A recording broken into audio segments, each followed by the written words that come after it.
여러분, 우리 주님께서 우리를 부르실 때 거룩한 삶으로 부르셨죠, 그죠? 우리의 삶은 구별된 거룩한 삶으로 부름받고 있어요. 그 거룩한 삶은 삶의 영역들이 굉장히 많기 때문에 여러 가지 소제목들이 있었죠, 그죠? 제일 먼저 이방인이 그 마음의 허망함을 따라 사는 것처럼 행하지 말라, 안 믿는 사람처럼 행해서는 안 된다 하는 것이 첫 번째 소제목이었죠.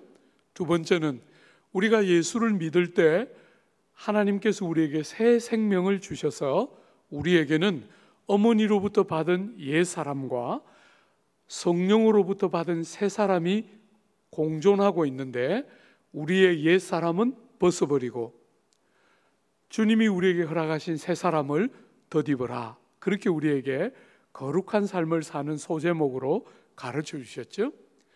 우리는 자격 없는 자지만 예수님 때문에 우리가 하나님의 가정의 자녀로 입양이 되고 하나님의 사랑을 아는 하나님의 자녀처럼 우리로 하여금 하나님을 본받으라, 그렇게 말씀하셨어요. 우리의 거룩의 기준은 하나님이시다. 하나님이 거룩하니 너희도 거룩하라. 주님이 그렇게 말씀하신 것처럼 우리도 하나님이 기준이 되어서 거룩한 삶을 살고 본받아야 한다. 여러분, 오늘은 우리가 또 하나의 새로운, 말하자면 소제목을 만나게 됩니다. 그게 뭡니까? 8절 한번 보십시오. 너희가 전에는 어둠이더니 이제는 주 안에서 빛이라, 빛의 자녀들처럼 행하라.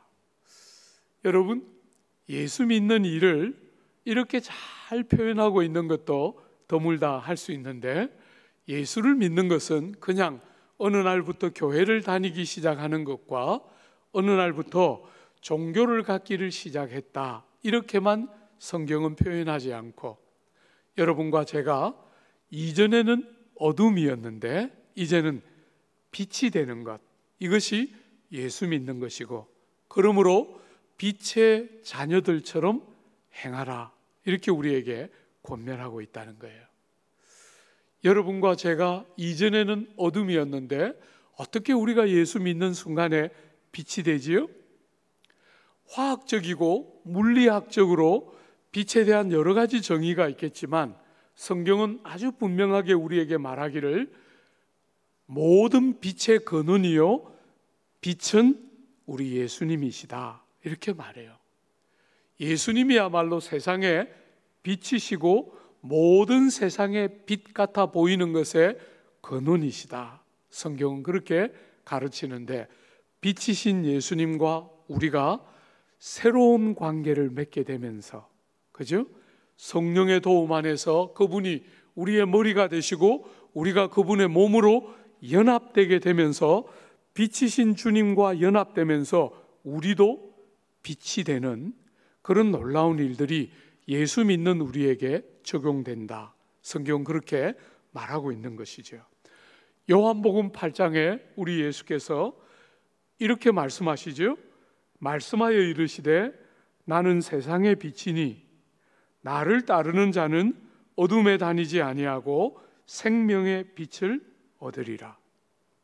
주님이 세상의 빛이시고 우리가 주님을 믿는 순간 주님이 빛됨을 인하여 우리도 더 이상 어둠에 머물지 않고 우리가 비친 삶의 변화가 일어난다는 거예요. 그러므로 여러분과 저에게 주님이 기대하는 삶의 방식은 빛의 자녀들처럼 행하는 것이에요. 여러분, 빛은 어떤 일을 하지요? 빛이 이렇게 쫙 비치면 여러분의 눈이 보이기 시작하면서 깨달음이 오는 것이죠. 그죠? 깨달음이 오는 것이죠. 눈이 열리면 깨달음이 임하는 것이죠. 우리가 다음번에 보게 되겠지만 빛의 자녀의 삶 중에 하나는 지혜로움이에요. 못 깨닫고 있다가, 못 보고 있다가 보고 깨닫게 되기 때문에 지혜로운 삶을 살게 되죠. 여러분이 어두운 길을 갈 때와 밝은 길을 갈 때 여러분의 느낌이 어떤가요? 어두운 길을 갈 때는 어디에서 어떤 위험이 존재하는지를 알지 못하는 데서 오는 두려움이 있지만 밝은 길을 갈 때는 두려움이 사라지지요. 여러분과 제가 빛이다 할 때 우리의 삶을 드리우고 있던 많은 두려움과 염려가 거두어지고 참된 담력과 용기가 생기는 것도 빛이다 할 때의 내용 중에 하나이겠지요. 주 안에 사랑하는 여러분, 빛이신 주님을 만나고부터 눈이 열리면서 우리가 뭘 깨닫게 됩니까? 우리가 하나님을 알게 됩니다. 그죠? 여러분이 하나님을 알게 되면 여러분 자신을 알게 됩니다. 제가 이렇게 사람들을 섬기지 않습니까? 사람들을 이렇게 섬겨보면 사람들에게 참 문제 중에 하나는 자기를 너무 모르는 거예요. 사람이 자기가 어떤 존재인지를 너무나 몰라요. 대부분의 사람들이 자기를 학벌, 능력, 사회적인 신분과 지위, 성취와 업적 이런 것으로 자기를 평가해요. 여러분, 그것은 우리가 주님을 모를 때 했던 우리의 평가에 대한 기준이죠. 빛이신 주님을 만나고 우리의 눈이 열리면 우리는 우리를 그렇게 보지 않아요. 우리는 다른 눈으로 우리를 보게 됩니다. 하나님을 알 때 사람들은 진실하고 정직한 의미에서 자기를 알게 돼요. 여러분, 자기를 알 때 어떤 일이 생기나요? 우리는 이웃들을 알게 돼요. 자기가 보이기 시작할 때 비로소 이웃들과 다른 사람을 알게 돼요. 여러분, 우리가 사는 이 세상에서 얼마나 많은 사람들이 옳다는 이유로, 이건 틀림없이 옳은 것이고 바른 것이라는 이유로 다른 사람들에게 너무나 엄하게 대할 때가 많아요. 행하지 못하는 사람들을 너무나 아무렇게나 평가하고 행하는 사람들을 너무나 지나치게 높이는 일들이 많은 것이 세상의 보편적인 모습이지만 우리는 사람을 그렇게 보지 않죠. 어머니의 모태로부터 죄 중에 태어난 우리를 알아요. 죄인으로서 한계와 많은 모순과 약점을 알고 있어요. 그래서 어떤 정당하고 어떤 바른 요구를 할 때라도 사람이 죄 중에서 태어나서 한계와 약함을 가지고 있기 때문에 그게 바르고 정당하다는 이유로 사람들을 하쉬하게 대하지 않습니다.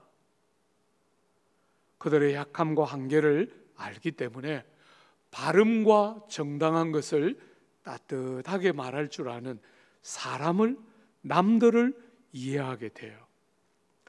여러분, 한번 생각해 보세요. 자기를 알고 이웃들을 알면 뭘 알게 됩니까? 세상을 어떻게 살아야 하는지를 알게 돼요. 세상을 사는 지혜가 생기는 것이죠.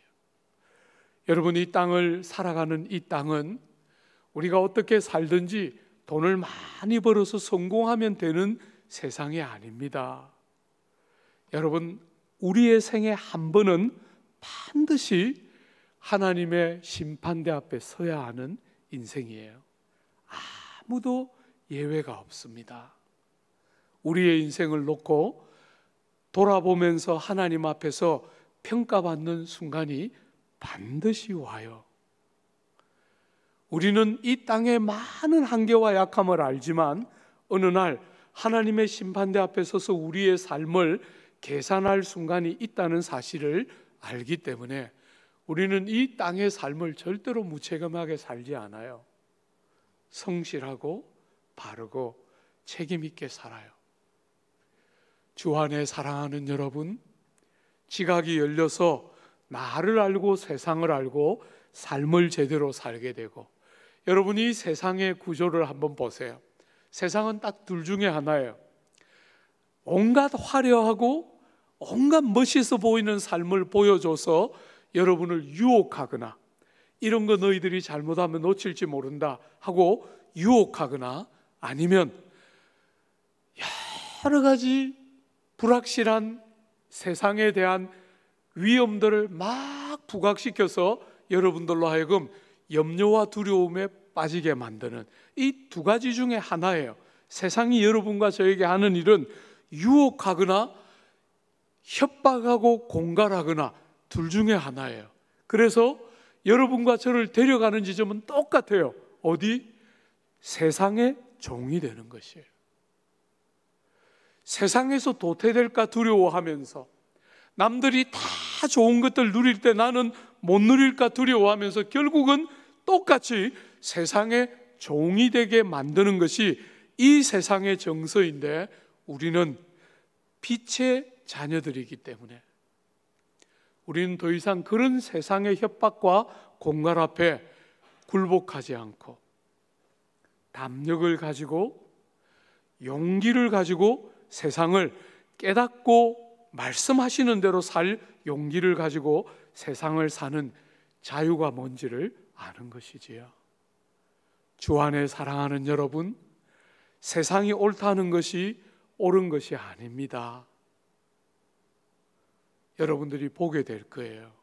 세상이 옳다는 것이 옳은 것이 아닙니다. 주 안에 사랑하는 여러분, 하나님의 말씀이 참 진리입니다. 우리는 절대로 세상처럼 세상을 두려워하지 않습니다.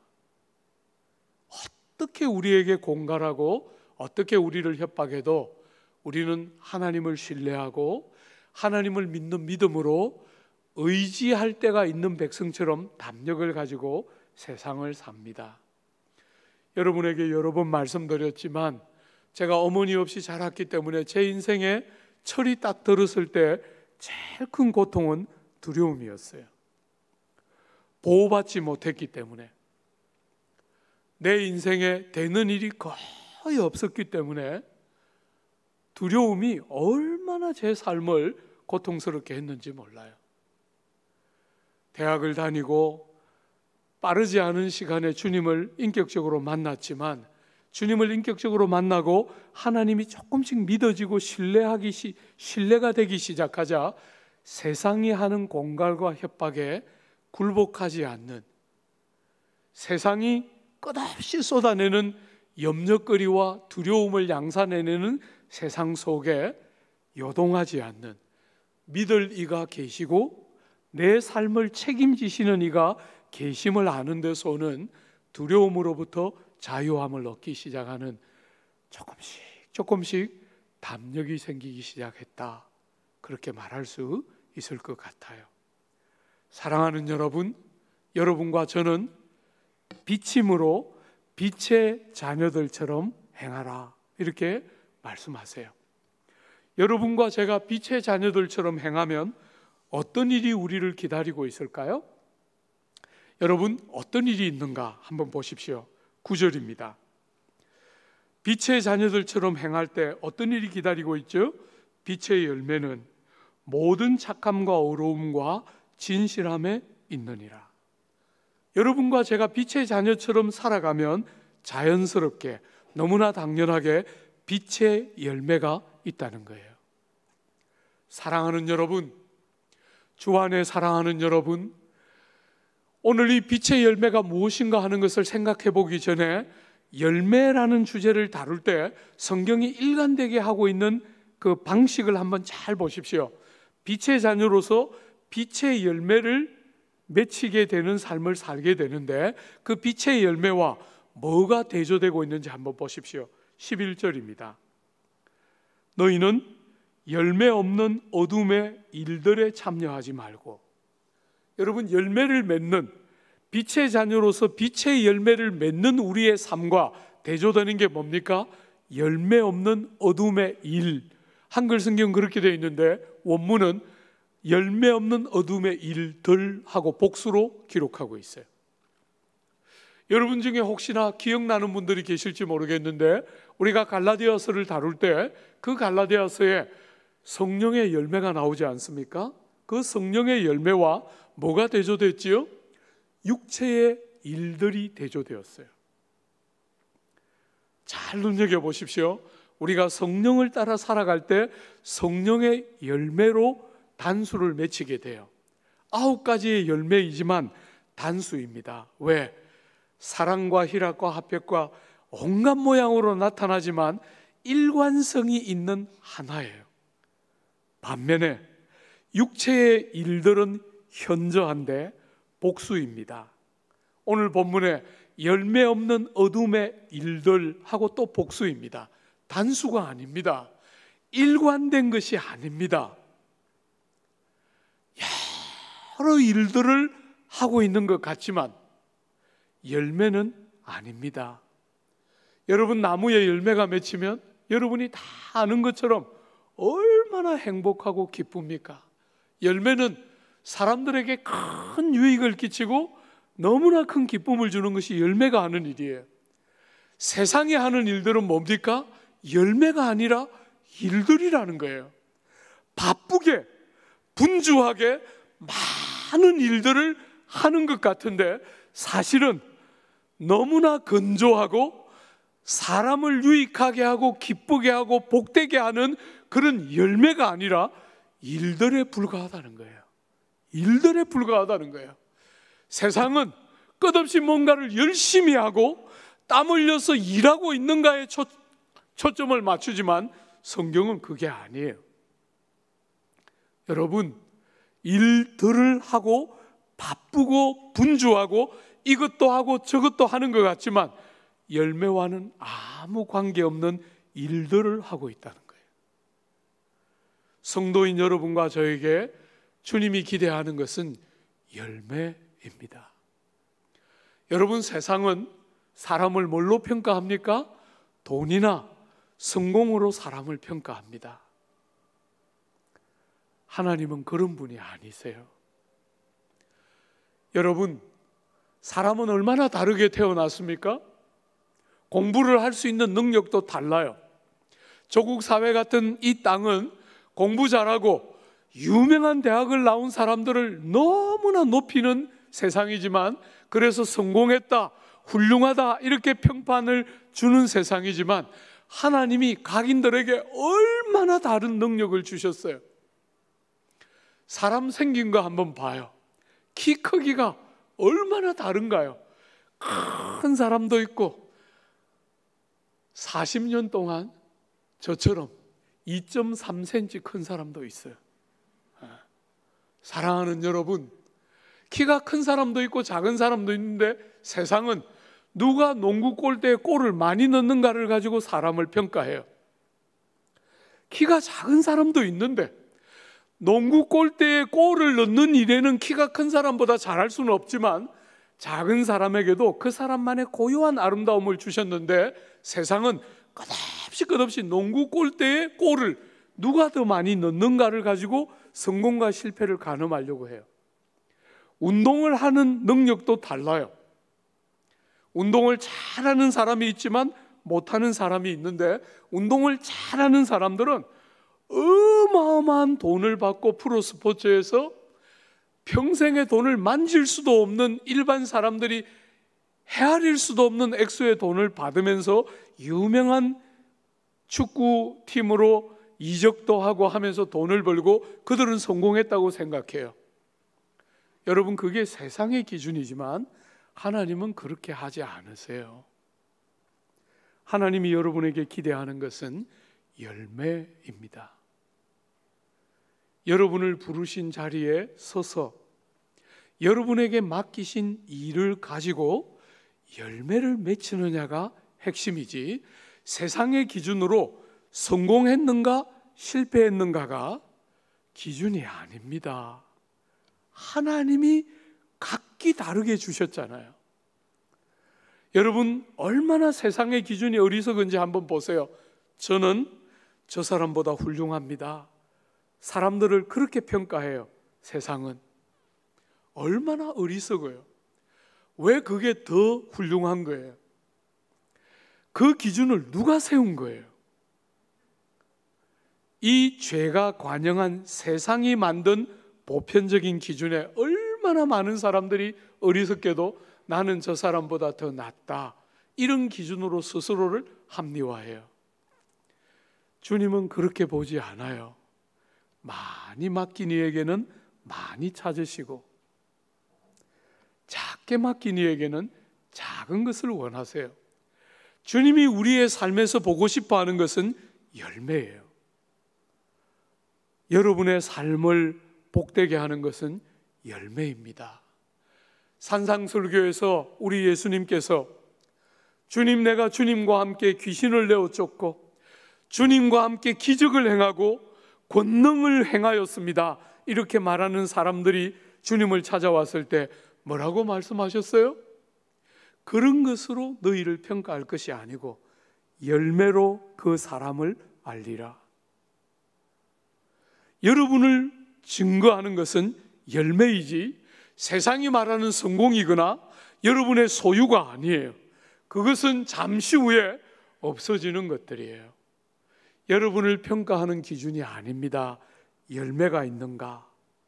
여러분이란 나무에 여러분다운 빛의 자녀 같은 열매가 맺혀 있는가 하는 것이 주님이 우리를 바라보고 우리에게 기대하는 핵심인 줄 알고 여러분의 한 번밖에 없는 인생을 살아야 해요.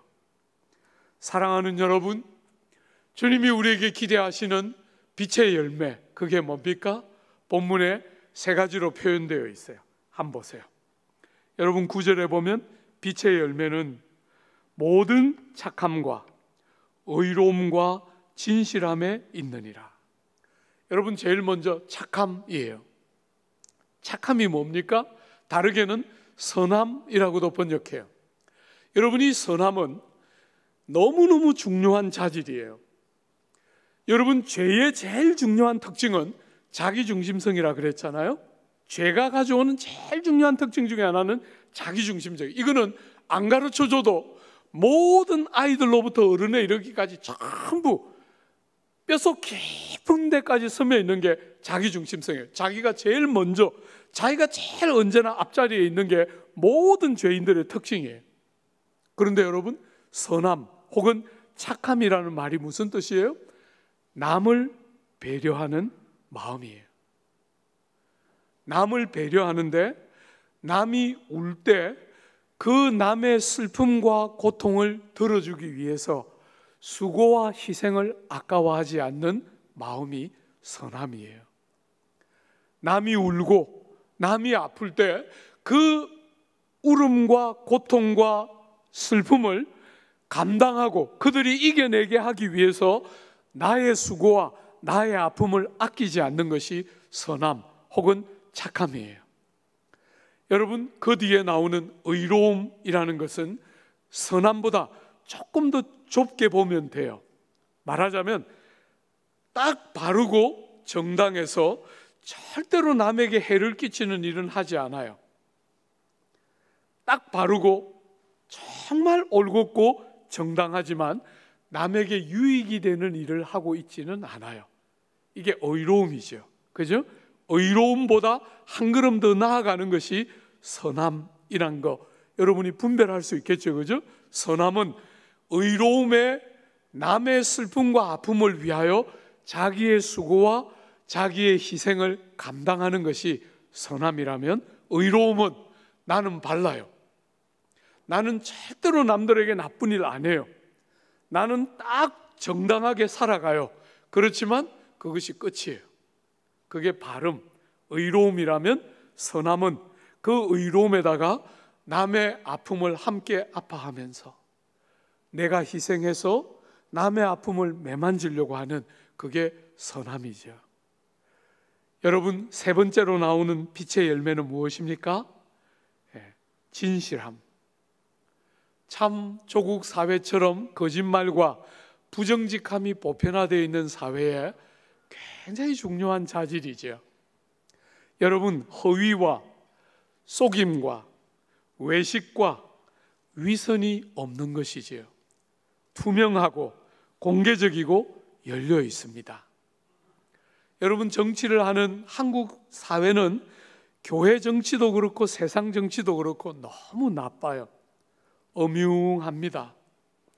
공개적인 자리에서 뭘 정당하게 다루지 않고 뒤에서 자꾸 뭘 하는, 치팅을 일삼는, 왜 이렇게 나쁜 정치 문화가 이 땅에 왔는지 모르겠어요. 좀 더 공개적이고 정당하고 누가 들어도 괜찮은, 그래서 딱 열려 있어서 누구든지 그 자리에 딱 들어와서 공개적으로 토론하고 객관적으로 검증되는 게 아니라 다 몇 사람이 모여서 뒤에서 뭘 다 해버려요. 참 나쁜 문화죠. 그죠? 부정직함이 관행화되어 있고 정치는 어레껏 그런 것인 것처럼. 그래서 교회도 그 모양이에요. 사랑하는 여러분, 빛의 자녀들의 특징은 진실함이에요. 여러분, 창세기 3장에 보면 사람이 죄를 지었을 때 제일 먼저 한 일이 뭐예요? 가립니다. 피합니다. 숨습니다. 그죠? 그리고 책임을 회피하고 전가합니다. 아담이, 하나님께서 아담을 찾아오셨을 때 주님, 한 가정의 가장으로서 제 잘못입니다, 제가 잘못한 것입니다, 이렇게 말했다면 얼마나 좋았겠어요. 얼마나 좋았겠어요. 너무나 어리석게도 죄가 딱 들어오자 그 훌륭한 아내를 그렇게 사랑할 줄 알고 즐거워할 줄 알았던 아담이 그 아내를 바라보면서 저 여자 때문에, 당신 때문에 하면서 책임을 전가하고 있는 것이, 남의 탓을 하고 있는 것이 아담의 모습이에요. 주 안에 사랑하는 여러분, 세상이 늘 그렇게 살기 때문에 가리고 피하고 숨고 필요하면 탓하고 책임을 전가하고 살기 때문에 세상이 아무도 안 믿는 거예요.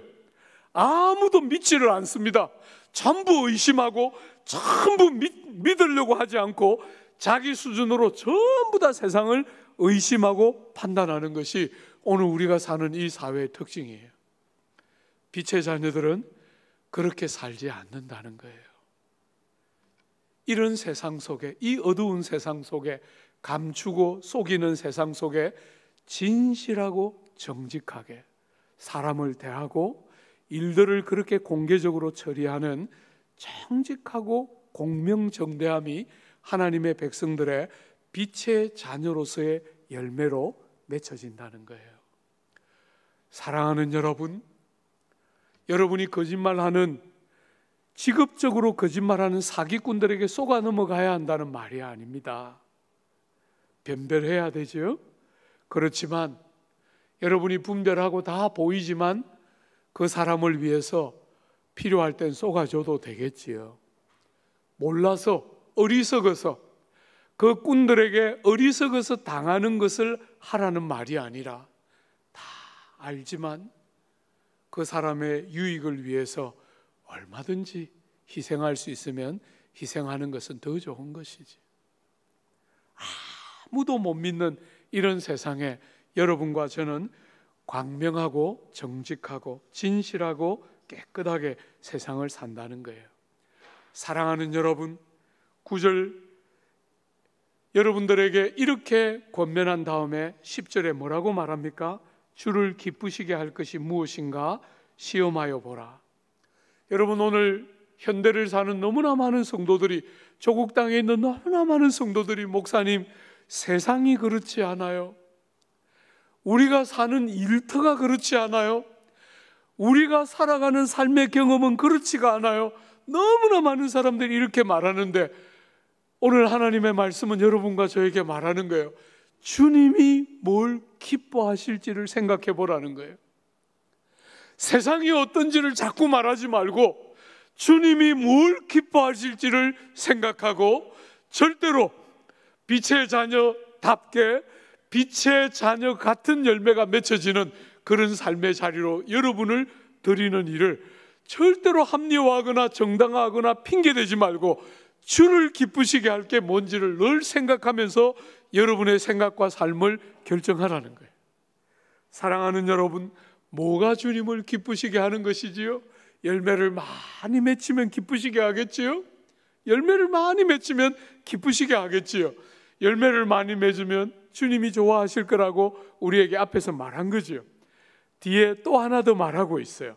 11절 한번 보십시오. 너희는 열매 없는 어둠의 일에 참여하지 말고 도리어 책망하라. 그들이 엄밀히 행하는 것은 말하기도 부끄러운 것들이라. 무엇이 하나님을 기쁘시게 합니까? 열매 없는 어둠의 일에 참여하지 않는 것이에요. 여러분, 청소년 시기를 지나는 여러분의 아들과 딸들은 열매 없는 어둠의 일에 얼마나 많은 유혹들 앞에 노출되는지 몰라요. 열매 없는 어둠의 일들 내놓고 밝은 빛 아래 내놓고 공개적으로 투명하게 감추지 않고 숨지 않고 피하지 않고 할 수 있는 일이 아닌 숨어서 해야 되고 피해야 되고 하는 그런 일들에 얼마나 많이 노출되는 게 우리 청소년 자녀들의 오늘 이 세상에서의 삶의 실존인데, 하나님께서 자녀인 우리들에게 열매 없는 어둠의 일에 절대로 참여하지 말라 이렇게 말씀하시는 거예요. 사랑하는 여러분, 이 말을 오해하면 안 됩니다. 제가 조국교회를 바라볼 때 이 말에 대한 오해를 해서 어떤 사람들은 극단적으로 어둠과 가까이 하려고 하지 않는 어리석음을 보여요. 여러분, 교회와 성도는 세상의 빛이에요. 어둠이 있는 곳에 빛이 있는 것이잖아요. 그죠? 어둠을 떠나야 한다는 말이 절대로 아닙니다. 우리 예수께서 찾아오신 세상은 죄로 망가지고 깨뜨려진 세상이었어요. 주님은 이 땅에 오셔서 죄인들을 위하여 이 땅에 오셨다고 말씀하셨어요. 어두움 가운데 있는 자들을 만나지도 말고, 어두움 가운데 있는 자들은 어둠이니까 내팽개쳐 두라, 이런 말이 절대로 아니죠. 여러분, 어두움 가운데 있는 자들, 어두움이라고 판단하고 정죄하면서 내팽개친 자들, 그들이 누굽니까? 구주 세상 오셨을 때 바리새인들이 그렇죠. 그들의 경건은 그런 수준이에요. 자기들은 죄인들과 세리들과 다른 수준의 삶을 살고 있다고 믿었기 때문에 바리새인들은 죄인들과 세리들을 정죄하고 그들과 다른 수준의 높은 도덕적인 수준의 삶을 살기 때문에 나는 의롭고 하나님 앞에 바르다, 이렇게 믿었던 게 바리새인들의 경건의 수준이에요. 기독교는 그런 종교가 아니에요. 죄인들을 위하여 이 땅에 오신 구주처럼 우리는 어두움 가운데 있는 사람들을 어두움 가운데 있기 때문에 배척하거나 멀리하지 않습니다. 주님처럼 찾아가고. 여러분, 주님의 별명이 뭐였어요? 죄인과 세리의 친구시고 버치시고 그들과 함께 먹고 마셨어요. 그들이 있는 삶의 자리를 찾아가고 그들과 함께 먹고 그들과 함께 마셨어요. 그죠? 절대로 그들을 포기하거나 정죄하고 끝나는 종교가 아닙니다. 사랑하는 여러분, 그들의 자리와 우리의 자리를 같이 하고 함께 먹고 함께 마시고 그들을 찾아가고 그들의 영혼을 긍휼히 여기는 일들을 우린 절대로 포기할 수 없어요. 사랑하는 여러분, 그러나 그들이 말하는 것처럼 말하고 그들이 생각하는 것처럼 생각하고 그들이 삶을 사는 것처럼 살 수는 없어요. 우리는 빛의 자녀이고 그런 면에서 그들처럼 죄를 짓는 것이나 악을 도모하는 것은 절대로 함께 할 수 없다는 것이지요. 그죠? 그 일에만 우리는 절대로 같이 하지 않는 것이지요. 사랑하는 여러분, 세상을 떠나는 것은 기독교의 경건이 아니에요. 세상을 떠나서 저 산속에 가서 수도원을 짓고 사는 그것은 기독교의 영성이 아닙니다.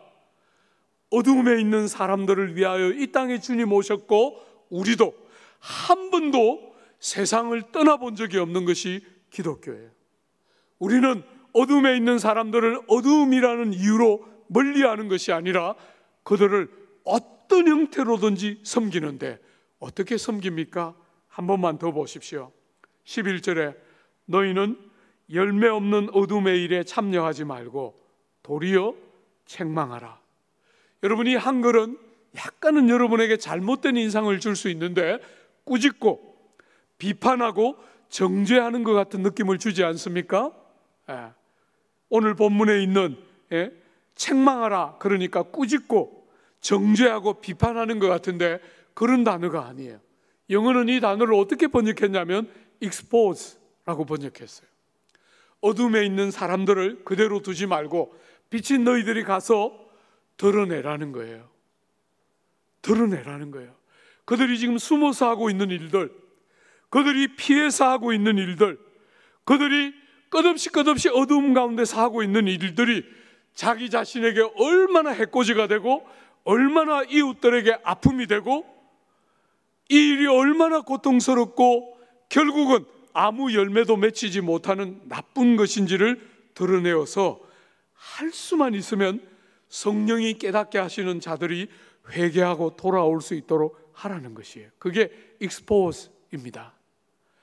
주 안에 사랑하는 여러분, 우리는 저 사람은 어떻다, 저 사람은 어떻다 하고 판단하고 정죄하고 끝나는 사람들이 아니에요. 우리는 할 수만 있으면 그들이 회개하고 돌아올 수 있도록, 빛으로 나올 수 있도록 expose 하는 것이 여러분과 저의 부름이에요.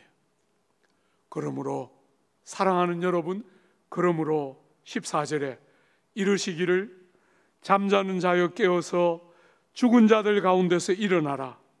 그리스도께서 너에게 비추이시리라 하셨느니라. 사랑하는 여러분, 지금이 어떤 때입니까? 지금은 너무나 특별하고 영화로운 때예요. 지금은 어떤 어둠에 있는 사람도 빛으로 올 수 있는 특별한 때입니다. 여러분, 어떤 사람도 어둠 가운데서 죽어 있다가 주님의 음성이 들리면 살아나는 생명을 얻는 복된 때가 지금입니다. 교회를 이 땅에 두시고 여러분과 저를 이 땅에 두시면서 주님이 기대하는 것이 뭡니까? 빛인 우리를 통해 어둠 가운데서 밝히 드러내지 못하고 행하는 모든 악한 일들이 드러나서 깨닫고 돌이키는, 그래서 생명 없는 자들이 생명으로 들어오고 어둠 가운데서 드러내어 행하지 못하던 어리석은 자들이 빛으로 다시 돌아오는 너무나 귀한 일들이 가능한 것이 지금 시대의 특징이므로 여러분들을 통해서 그런 일들이 일어나도록 살아야 한다는 거예요. 여러분, 저는 정치 지도자들이 바뀌면 나라의 정치의 지형이 바뀔 거라고 믿지 않습니다. 여러분, 저는 경제인들이 달라지면 나라의 경제적인 지형이 달라질 거라고 믿지 않습니다. 저는 교수님들이 달라지면 조국 사회가 달라질 거라고 기대하지 않습니다. 성도인 여러분과 제가 달라져야 정치 지형이 달라지고 경제가 달라지고 정말 이 학벌주의 사회에 학벌에 대한 다른 눈이 생기는 것은 빛의 자녀인 여러분과 제가 빛의 자녀처럼 살면서 빛의 열매를 맺히기 시작할 때 조국 땅이 정말 참된 변화가 가능할 거라고 저는 믿고 세상 살고 있어요. 부탁합니다. 이 땅에 여러분이 가는 곳곳마다 어두움 가운데서 말도 못하고 드러내지도 못하고 숨어서 아무에게도 말 못하고 어둠의 그 어리석은 일을 반복하고 있는 무수한 사람들에게 여러분이 가서 그들의 삶을 밝혀내고 할 수만 있으면 그들도 주님의 생명 안으로 들어와서 우리 교회에 영적인 갓난 어린아이들의 울음소리, 탄생의 울음소리가 끝이 없이 반복해서 울려지는, 숫자가 많이 모이는 것이 기쁨이 아니라 이 자리에 끝없는 영적인 갓난아이들이 다시 태어나는 울음소리들이 반복해서 들려지는 그런 감격되고 복된 성도의 삶, 교회 되는 복됨과 영광 여러분 모두에게 있게 되기를 바라고